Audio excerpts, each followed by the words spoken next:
Hi, so this is another part of my auto splitters tutorials, and this time we are gonna look at a bit of a DOSBox and some other things that I didn't mention in other videos that can help you a little bit to find what you need.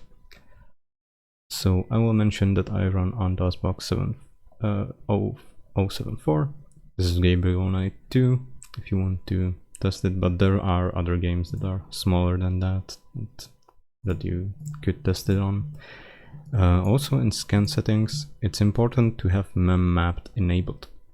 Now, this is for every emulator, but not necessarily for your regular games, and you actually want to have this disabled for normal games because it can make the loads, the searches much longer. Another thing that might be useful is these all types. I personally tick all of them, and I'll show you why. If I scan for all, let's do 100 for example, I'm having a lot of values, but this is important. This means that this is a 1 byte, this means that it is 2 bytes, and it's the same address. And you'll find like multiple types here. And it's easier if you don't like know the exact data type it has to be. So if you are not sure about the data type, you can actually use the all. Especially for older games, it's gonna like yield a couple of results. For newer games, you might have a little bit of problem, but it still might be able to handle it. So what I'm gonna do now is I'm gonna find some value that changes between zones. So I'm gonna do this, gonna go back. Oh, I accidentally pressed it twice. Back. Why is it doing double presses? I'll do it again. Go outside. Well, maybe that was too late, but I'm just trying to find some value. Let's say you are looking like for anything pretty much. Again, it scanned twice. What's wrong with my keyboard? Or what? Why is it scanning twice? That's weird. Well, anyway, let's say we have a value now, and let's say it's like this one, for example. Oh, that changes a lot. Now, this is the value we are looking for. I'll just name it this bizarrely because, yeah, close this. Had to look something up actually about this. And now this website is Fearless Cheat Engine.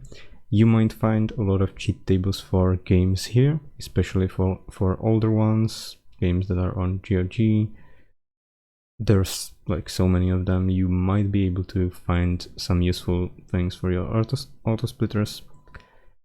And here's a video that shows you how to get a base pointer for your DOSBox. And there are some examples of them already existing, so you can watch the video and do it for your version.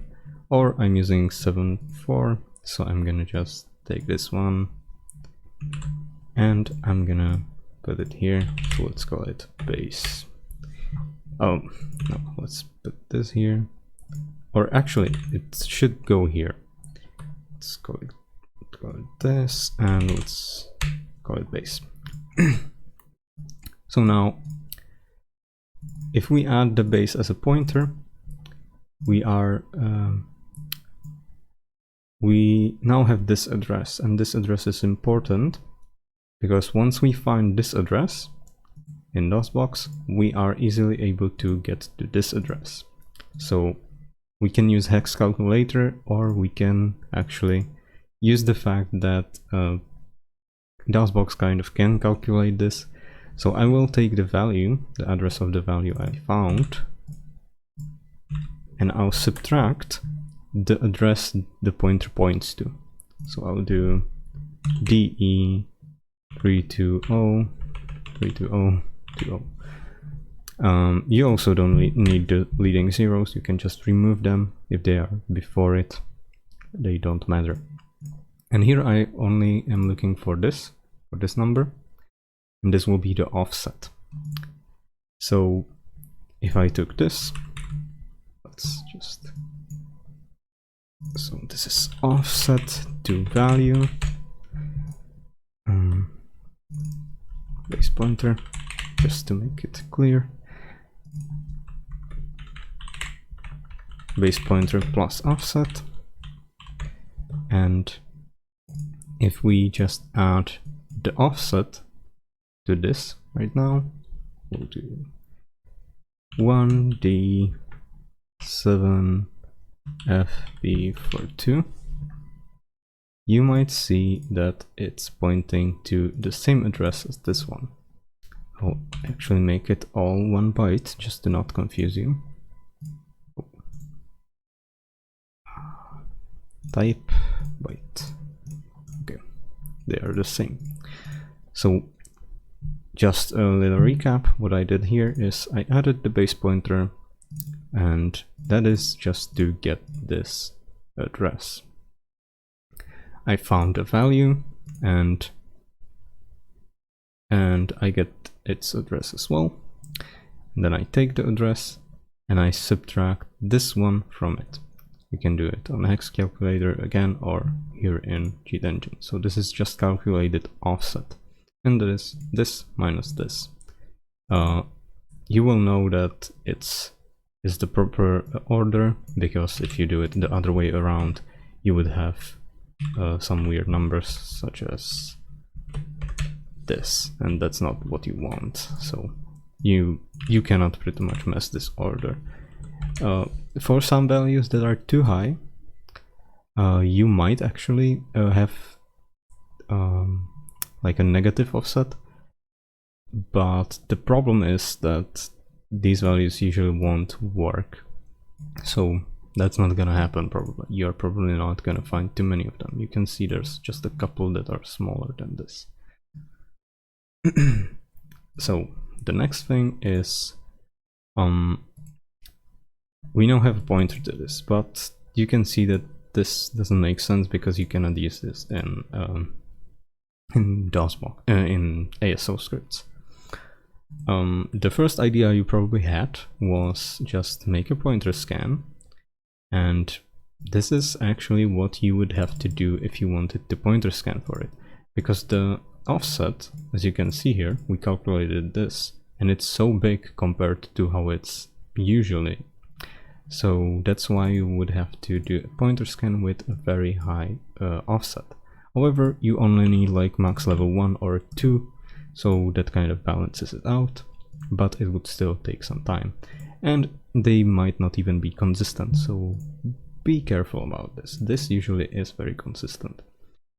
So now that we have the offset and we have it functioning, we actually need to make it work in ASL. I'm not gonna show you the script, but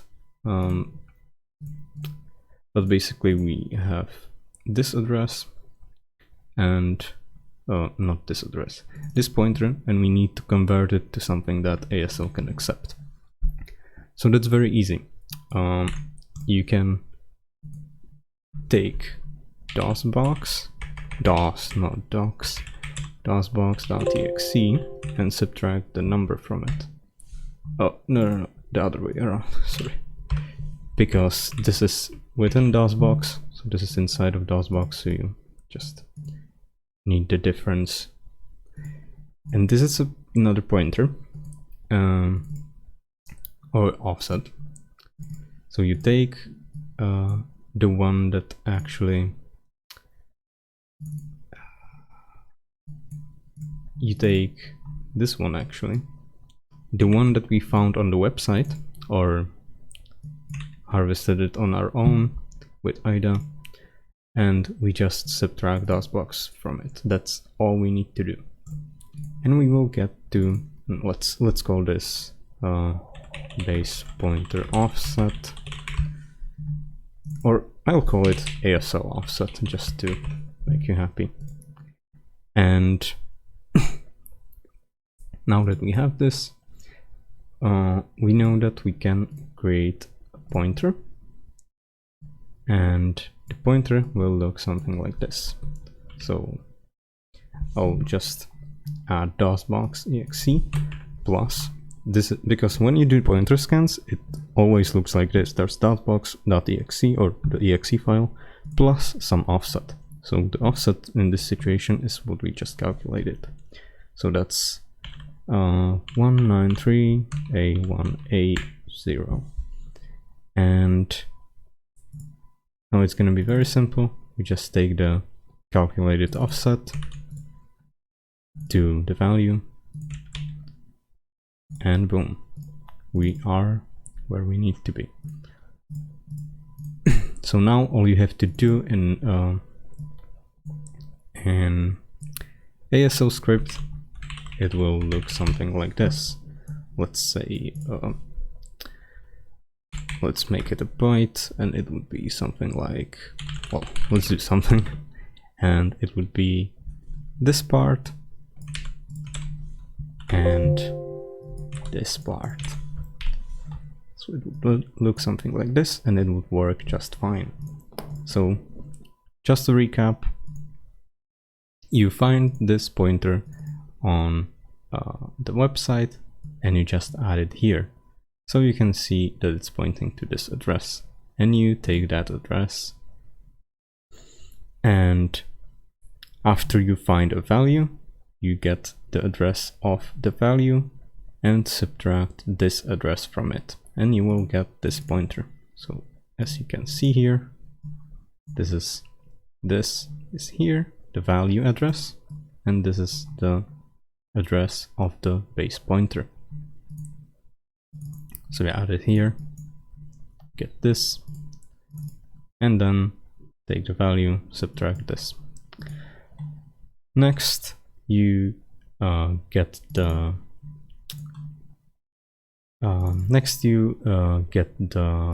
pointer that we got from the website and subtract DOSBox from it, and you will get this.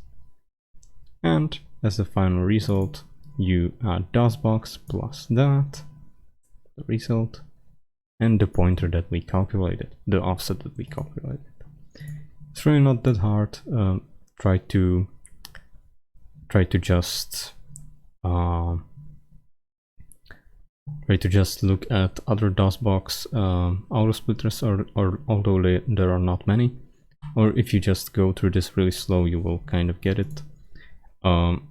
But the thing is, this is going to be always the same for your games if you're using that version of DOSBox. So if I'm using 7.4, I'm never going to be using anything but this. So for example, if I know I'm working with a DOSBox 7.4, I'll just do DOSBox exe plus that, and I just calculate the difference between this and the address and just add it here as the pointer and as the offset, and that would make the value visible as well. So now this is for DOSBox, just a really niche thing. For other emulators it would be much harder to do, but I guess that's not really important now. You would have to do some signature scanning. I'm gonna do video on signature scanning in future, but it's not going to cover emulators because they are quite complicated and I don't want to do that. So yeah. But I will show you one interesting thing which might be very useful for you. So I will just open this game again, just to have a clear memory without any manipulations.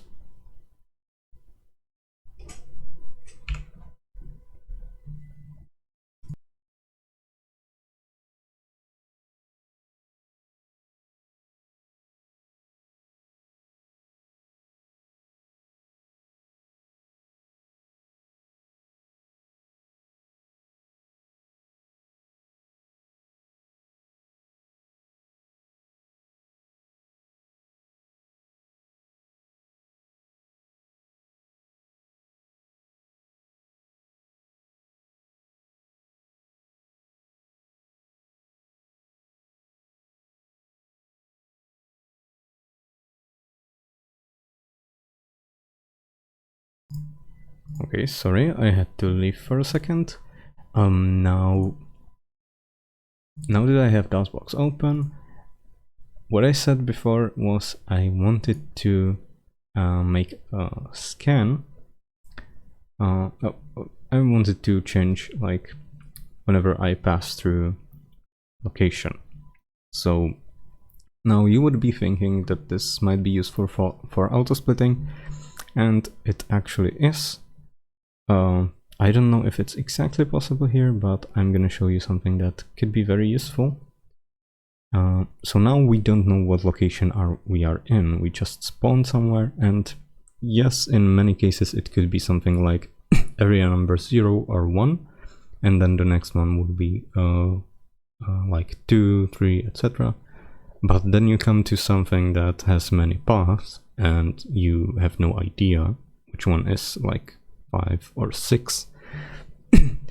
And even the beginning doesn't have to necessarily be 1 or 0, it can be some arbitrary number.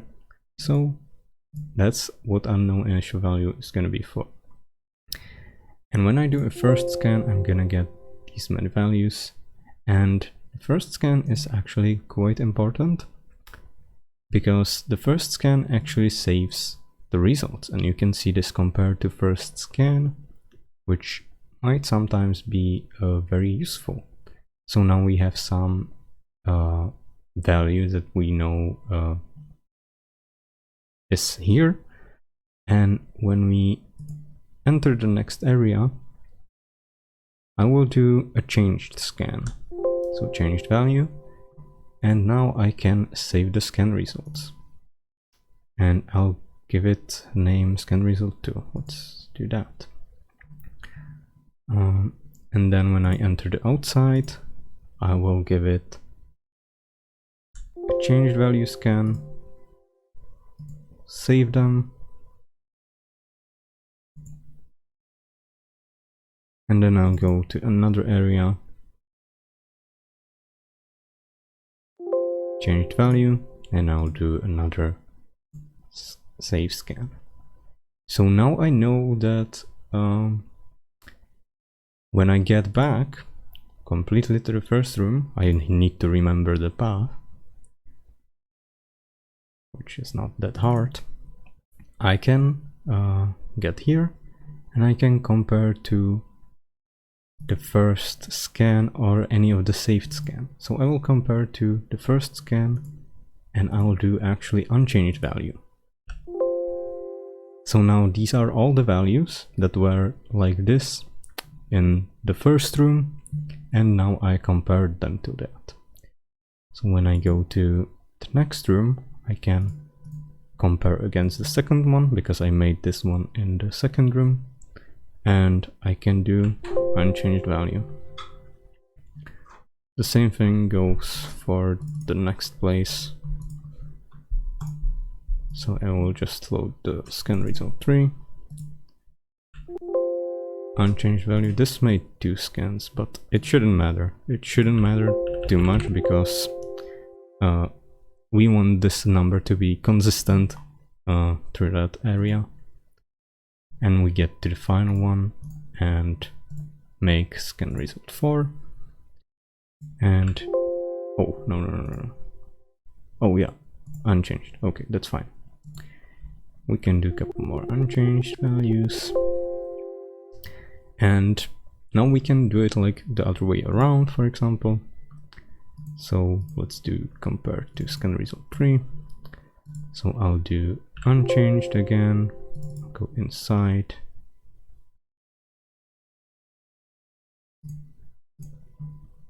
Scan result 2. Unchanged. And here, first one, unchanged. So I still have a lot of values, I'll say that, but we now know that some of these might actually be quite important. And once you get through many more locations than this, and you trace them back like this, you might be able to find like the IDs of these numbers or something. It might be really useful. For example, let's take this one, just just as a little example. The cheat engine probably crashed right now. I'm not sure what's happening. If it crashes, I'm not gonna continue with like showing you how you... Okay. It added 2 values for some reason. But anyway, I can take a look at how it changes. Seems like it changes even in transitions, for example. So now that's something that I can clear through. So whenever I enter like animation, this shouldn't change. I'm still kind of in the same location probably. So yeah, you can clear these numbers, and of course you can enter new locations. But what is very important is you can actually store previous results.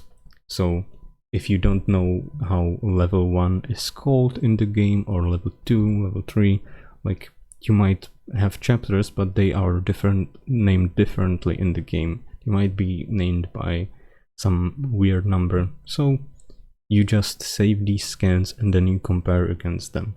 So usually it goes by going into the location, comparing against the saved one. You have to remember where it was. So the best one is like the first one. You probably can't change the name, I believe, but for the second one, like do, for example, if you have like chapters, then do chapter 1, chapter 2, chapter 3, etc. And then once you are in chapter, let's say 3, then you load chapter 3 and compare just unchanged value, and you're only going to be using unchanged value so that you know that the value is the same as it was before when you created the save. So that's one very important thing to or you can make auto splitters without this, but this can help you so much if you have no idea how to find something. It can really be useful. And this applies also to loads.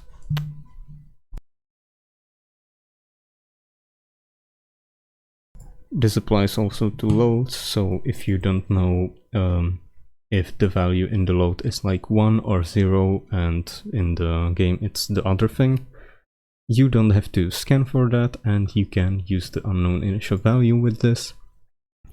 And the reason why you want this is because when you do unknown initial value, you can see I'm having 97,000 results. Now if I do unknown initial value for all of those data types,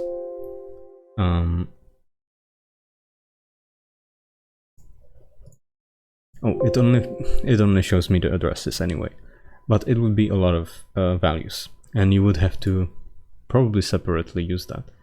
So if you could scan for those, if you could save those states, like, because when you do something like change the room and do scan for unchanged, like with a big game, this might be a much higher number and it might be scanning for a long time. And especially when you're like scanning for unchanged value, because that usually doesn't reduce too much of the results. So saving that those scan results might help you save a lot of time and give you a lot of accuracy, because if you make a save of the values here, then inside, then in another location, etc., and you compare it against those values and they didn't change, that means you have a value for this place, for that place, something like that. So you always get a much more clearer way to distinguish the areas, and it's usually gonna work very well. I could probably show it to you on Ars Vitalis. That would be a bit easier because there would be less values, I believe, even though it's a newer game, but the level would be easy to find like that. But anyway, that is very useful for when you don't know how to find some value and you absolutely need to use unknown initial value. So there is situation like you cannot access the game files and therefore you can't know how the chapter is going to be numbered in the memory. You don't know the area names, and there are like, here I can enter this area, this area, this area. How do we know how they are, and they could possibly be numbered, right? So in what order? Even though it would be, for example, 6, 7, 8, it could be also 6, 8, 7, something like that. So this really helps you to trace the value, and it will be usually very consistent while you get through more of the game and scan more times. So yeah, that's very important and very useful. And I guess that's all from me now. This video was a bit shorter. I think I showed you quite important things. The next one is gonna be the signature scanning. That's gonna be a little bit difficult. We are gonna use a different tool for this. So it's gonna be something like completely out of this.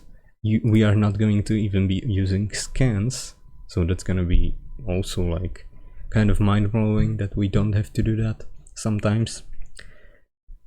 But there are gonna be more complicated stuff that you will probably have a bit of trouble understanding, but I will try to I will try to cover them as well as possible.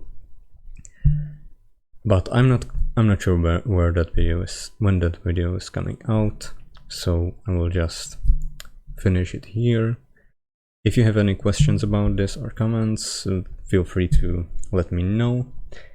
And if you possibly need some version of DOSBox, and like if the community is using some version of DOSBox, then you might just, for example, DM me. I may be able to get it for you.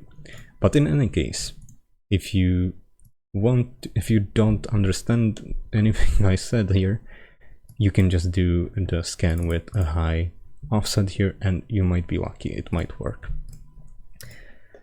And I think that's, yeah, there's a very important thing. Many DOSBox games, especially adventure games, are ran on ScumVM. That is not the same as DOSBox. It's quite different, and some values will be completely missing, and getting the pointers will be completely different from DOSBox. So don't mix those two up. For ScumVM you have to use something else. You cannot use the pointers like this. I didn't find any game that has autosplitter for ScumVM, but I believe that you could find some, especially adventures. So yeah. Anyway, that's it from me, and see you in the next one.